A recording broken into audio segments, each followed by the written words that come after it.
Caught my future mother-in-law laughing with her friends about how she landed a simp son-in-law and is set for life. Made her realize she won't be able to leech off me. I, 32M, am getting married to my fiancée Deborah, 31F, next month. We have been together for 2 years, and I just asked her to marry me last month. I'm head over heels for this wonderful woman and can't wait to spend the rest of my life with her. We come from very different backgrounds. I grew up in a working class family, and I'm the middle child among my 2 siblings. We always had to work hard, living paycheck to paycheck every month. Deborah, on the other hand, had a much more comfortable upbringing. Her dad was a successful businessman, so he could provide her with everything. She was always surrounded by wealthy kids who threw extravagant parties and events. I put in a lot of effort to work my way through college and eventually landed a job at a prestigious company. My parents were truly proud of how I had built my life without ever depending on them to provide me with financial assistance. When Deborah and I met for the first time, it was at a mutual friend's party. Although we knew we were worlds apart, we still had an instant connection. We started going on dates, taking the time to truly understand each other, and with each passing day, we fell head over heels for one another. Once we started seriously dating, Deborah eventually invited me to one of her family's dinners so she could formally introduce me to her parents. That's when I had the pleasure of meeting her dad, John, a successful businessman, and her mom, Maggie, who was a dedicated stay-at-home mom for the first time. John seemed to appreciate the effort I had put into building my life. Maggie, on the other hand, didn't seem to take a liking to me. It was quite evident that she looked down on my upbringing, and I didn't fit her expectations for the kind of son-in-law she had in mind. Her disapproval of me was far from subtle, it was painfully evident. She didn't hold back in making it clear that her only child deserved someone she considered better than me.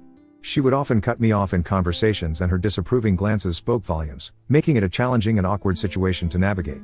In contrast, my parents couldn't have been more welcoming to Deborah. They embraced her with open arms, and my brothers took an instant liking to her.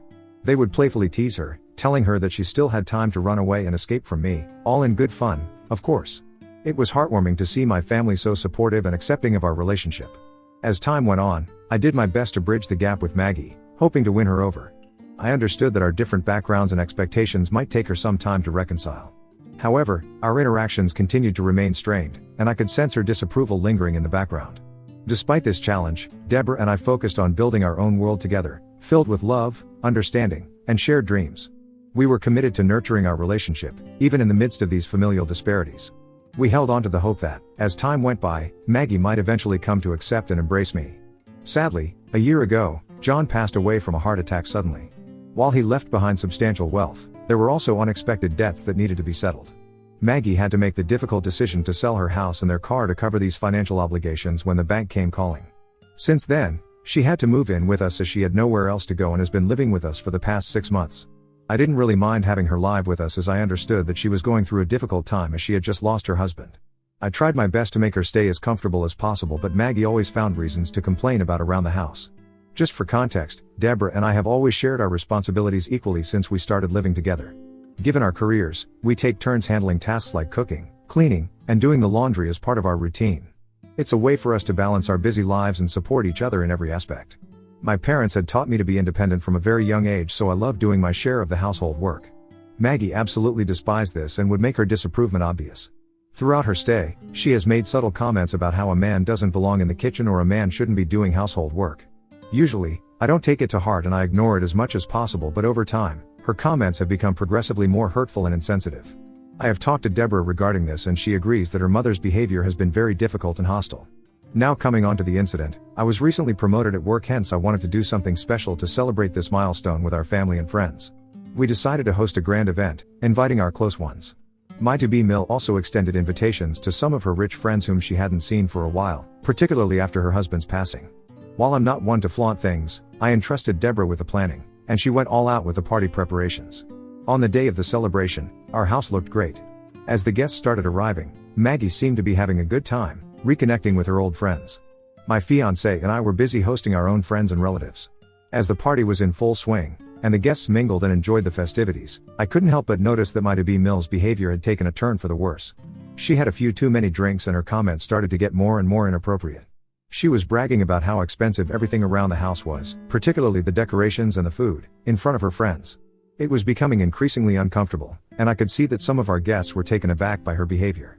My fiancé and I exchanged worried glances, unsure of how to handle the situation. We attempted to stay cool as we knew Maggie had been drinking a lot since the morning.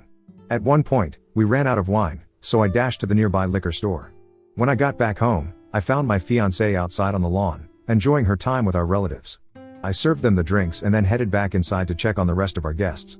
That's when I heard my mother-in-law loudly laughing as she chatted with her friends. I was about to enter the room when I overheard Maggie mentioning my recent job promotion to her friends and went on to describe how she had been living at our place for several months rent-free, all because I was a naive person. She laughed as she continued to say that she had finally landed a simp son-in-law and pointed out that I had been covering her expenses throughout this time while she lived rent-free in my house.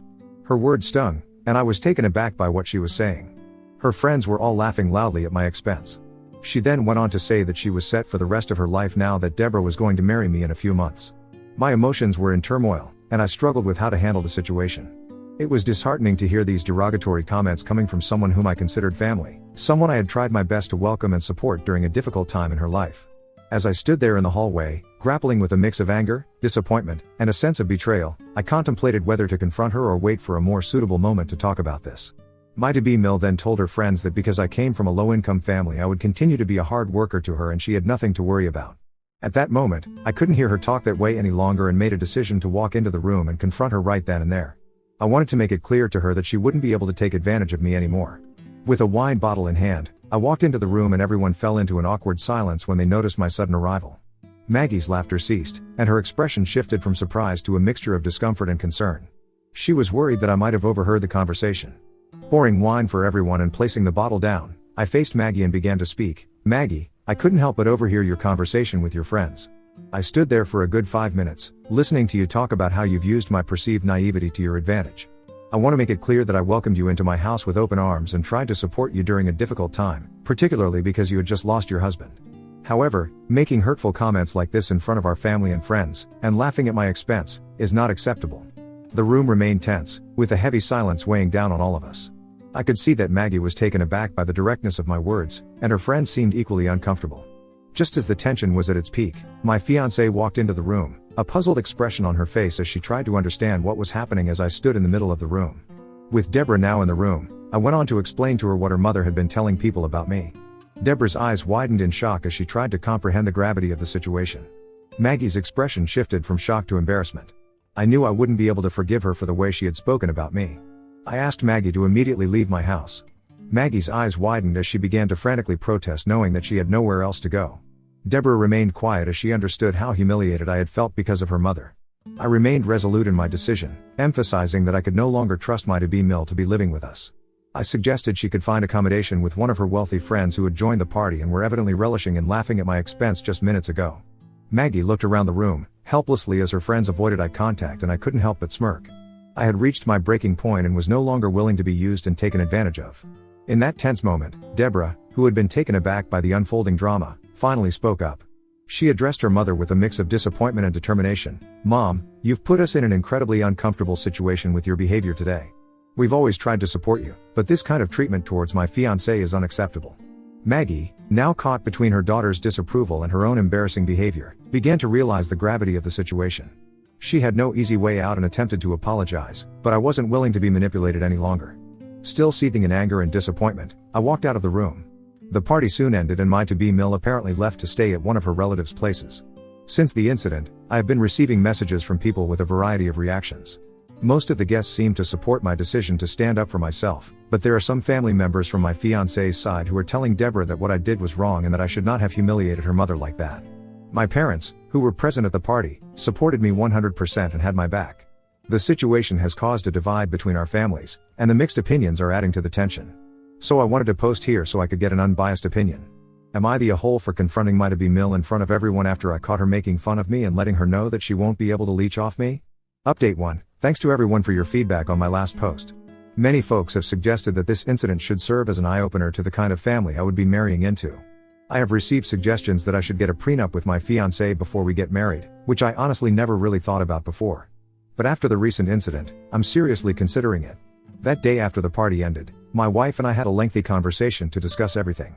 While my wife is completely on my side, it's hard to deny that my trust has been shaken. It's not her fault, but I'm worried about her family and how easily they could manipulate me in the future. Many comments have pointed out that my mother-in-law's subtle mean comments for all these months were a form of emotional abuse, and I'm starting to see it that way too. I do not wish to have her in my life anymore. 2 days after Maggie left, she called my wife, who chose not to answer. So, She sent me an angry text that read, "Adam, are you happy now that you've separated me from my daughter? I've already lost my husband, and now I'm losing my daughter because of you. Yes, I used you, but isn't that what a son-in-law should do, pay for his to-be mother-in-law's expenses? You could have bought me a new place when I lost my house, but instead, you forced me to live with you. You have more than enough to take care of my daughter, so it wouldn't hurt you to take care of me too." Her message left me seething with anger, and it was evident she felt no remorse for her derogatory remarks in front of her friends. I shared the message with Deborah, who promptly assured me she would address the situation and advised me to block her mother's number. It remains to be seen what happens next, but I feel emotionally exhausted dealing with this ongoing drama. Her mother's persistent unkindness towards me for no apparent reason, coupled with her unwarranted financial expectations, is really taking a toll on me. Update 2. Okay everyone, here's the update you all have been waiting for. In the days that followed, Deborah continued to handle her mother's attempts at contact. She firmly explained to her mother that the situation had become untenable and that she had crossed a line. Deborah offered to help her mother find suitable accommodations but emphasized that the living arrangement with us had reached its limit. Maggie's responses ranged from anger to pleading. She continued to accuse me of tearing her family apart and causing her more pain during an already difficult time. I had blocked her, so fortunately, she had no way to reach out to me. As our wedding was fast approaching, I shared my thoughts and fears with Deborah and she took it surprisingly well. My fiancé agreed that I wasn't wrong to have those fears in my head and told me that she was ready to sign a prenup so I wouldn't feel this restless and uncomfortable.